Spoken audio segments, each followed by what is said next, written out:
அம்மா எனக்கு சூப்பரான ஒரு ஐடியா தோணுது செய்யலாமா அப்படின்னா, என்னடா அப்படின்னேன். இப்போ வாங்க என் கூட நம்ம வெளியில் போய் சிக்கன் போன் வாங்கிட்டு வரலாம் அப்படின்னா, என்னடா திடீர்னு சிக்கன் போன் கேட்குற அப்படின்னேன். இல்லை இல்லை அண்ணன் இல்லாத நேரம் சாப்பிட்டா தான் சூப்பராக இருக்கும், அவன் வர முன்னாடி நம்ம செஞ்சு சாப்பிட்றலாமா அப்படின்னா, எனக்கு வேணாடா எனக்கு பிடிக்காது அப்படின்னு நான் சொல்லிட்டேன். உங்களுக்கு பிடிக்கலனா பரவாயில்ல, எனக்காவது செஞ்சு கொடுங்க, ரொம்ப நாள் ஆச்சு, எப்போ பார்த்தாலும் கிரேவியாக சாப்பிட்றதுக்கு ஒரு மாதிரி இருக்குது அப்படின்னு சொன்னான். சரிடா அப்படின்ட்டு நானும் அவனும் 2 பேரும் கிளம்பி வெளியில் வந்துட்டோங்க. வந்ததுக்கப்புறம் நேராக பார்த்தா பேல்பூரி கடை கூப்பிட்டு வந்துட்டான். வாங்க நம்ம பேல்பூரி சாப்பிட்லாம் 2 பேரும் அப்படின்னா, ஐயோ எனக்கு பேல்பூரி பிடிக்கவே பிடிக்காது, வேணா காளான் வாங்கி கொடு அப்படின்னு சொன்னேன். சரி எனக்கு ஒரு காளான் வாங்கி கொடுத்தான்.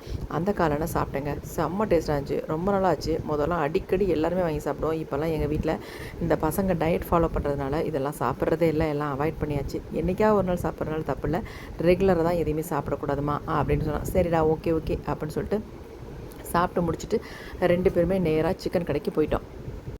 1 கிலோ போன்லெஸ் சிக்கனும் 1/4 கிலோ வெறும் எலும்பும் சூப்புக்காக வாங்கிட்டு வீட்டுக்கு வந்தாச்சுங்க. வீட்டுக்கு வந்துட்டு கடகடன்னு நான் சிக்கன் சூப் செய்ய ஆரம்பிச்சிட்டேன். சீக்கிரம் செய்யுங்க அப்படின்னா, சரி கடகடன்னு செஞ்சால் அதுங்குள்ளாட்டி அவங்க அண்ணன் வந்துட்டான். செஞ்சது என்னமோ அப்புக்கு தான் சூப்பு, சாப்பிட்டது என்னமோ அவன் தாங்க. வந்து எல்லா சூப்பையும் சாப்பிட்டுட்டு காலி பண்ணிவிட்டு அவன் பாட்டுக்கே போயிட்டாங்க.